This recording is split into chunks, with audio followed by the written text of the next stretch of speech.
Hi, this is Mrs. Asdale, and I have some Just Say No Club members here. We are here with Chief Deputy Richie Barton from Scottsburg Police Department, and he has a message that he wants to share with you, and we have some questions that the Just Say No Club members will be asking him. Okay. Do you think it is safe to go up to strangers? I don't think it's safe to go up to strangers at any time. Is it safe to take food or candy from someone you and your parents do not know?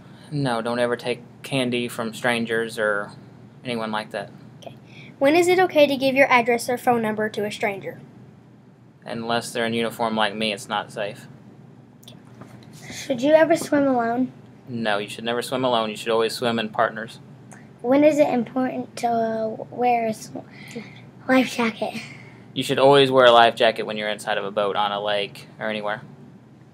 What strength of sunscreen do you need to wear? Like SPF 1000. I don't know what the actual... It's really strong. You need to have... for you all, what my kids get is like SPF 75. The strongest you can get, usually. What are some safe places to ride your bike? Safe places to ride your bike. Parks. Basketball courts. If you live in a cul-de-sac. Slow lanes. On the right side of the road. Pretty much anywhere. Just be safe and always wear your helmet. If you do ride your bike on a road, what side should you ride on? On the right side. Which is the correct side. Right is correct. When should you wear a bike helmet? Always. How old should you be before starting a bonfire? 85, I don't know.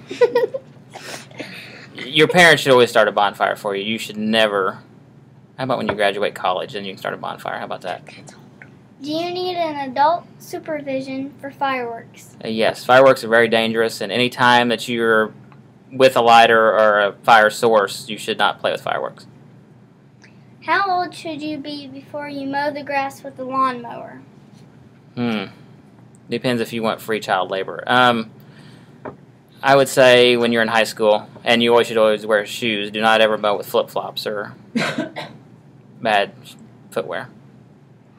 Okay, thank you, Chief Deputy Barton. And is there anything else you want to make sure that our students know to keep them safe this summer?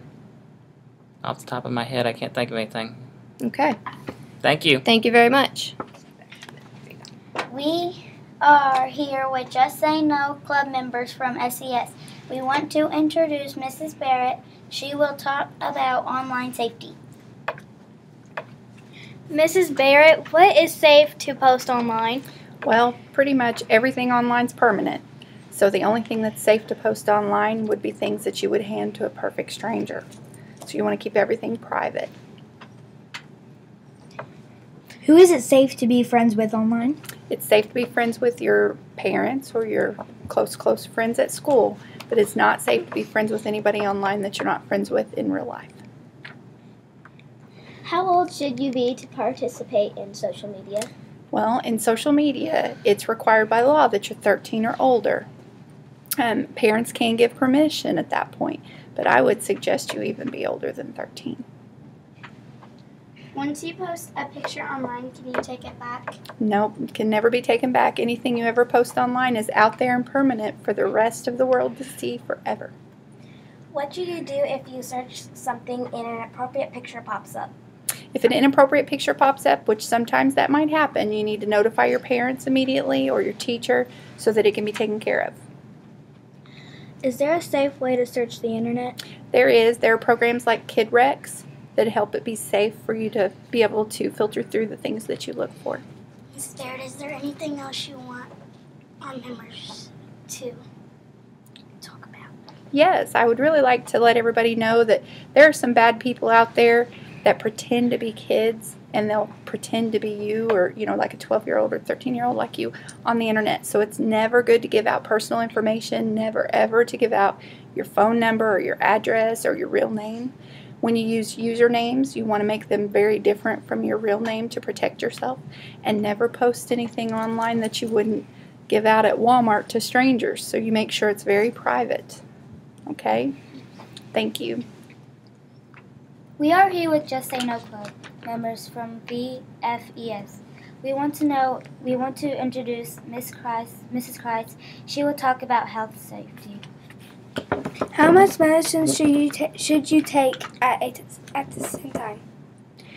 Well, it depends on what you're taking. You shouldn't take multiple medications at the same time, but you should only take medicine when it's given to you by a parent. So if you're taking a medicine like a breathing treatment, if you're having trouble breathing, then you can take that medicine, and then you can take an oral medicine, so that would be 2. But generally, you only take 1 medicine at a time. What medicines are dangerous? All medication, if you don't know, if you're allergic to it, can be dangerous to you. So that's why you shouldn't take any medicine without a parent or without a doctor giving it to you. So all of it you could be allergic to if you don't know. How do you get medicine? Well, you can get it one of 2 ways, or both ways. You can get it from a prescription, which the doctor gives to you, and then you can get it over the counter, which you go and buy at a pharmacy like CVS or Walgreens. But a parent has to buy it. Don't take any prescription pills without a doctor's permission? Yeah, if someone has prescription medicine, don't take it from them, because it's not your prescription, it's someone else's. So never take anybody else's prescription medication. What do you do if you find a needle on the ground? Don't touch it. Never touch a needle if you see it laying on the ground. Go and get an adult and show the adult where the needle is, and the adult can contact the police, and they can mark the area where the police know to get it. They can put a box over it or something to make sure that nobody touches the needle and protects everybody. But never, ever touch a needle if you see it laying on the ground. What does a needle look like? A needle, well, I actually have a syringe. Needles and syringes go together. They're, let's say, best friends. How's that? A needle is what the medicine goes in. Now, this one is just from home.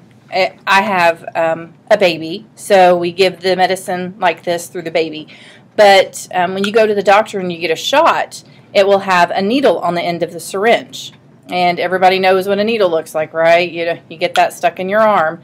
But it will be on the end of this, and it will generally have a cap over it. So this is a syringe, and then the needle sticks out here, and the kind that pokes in your skin.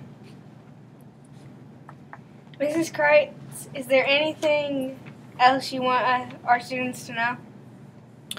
Well, I want you guys to understand that you shouldn't be getting in any medicine or the medicine cabinet without your parents' permission. Never, ever give medicine to your friends. Never get medicine on your own. If you have a headache, go get your parent or your grandma or grandpa and have them give that medicine to you. Never get in the medicine cabinet on your own.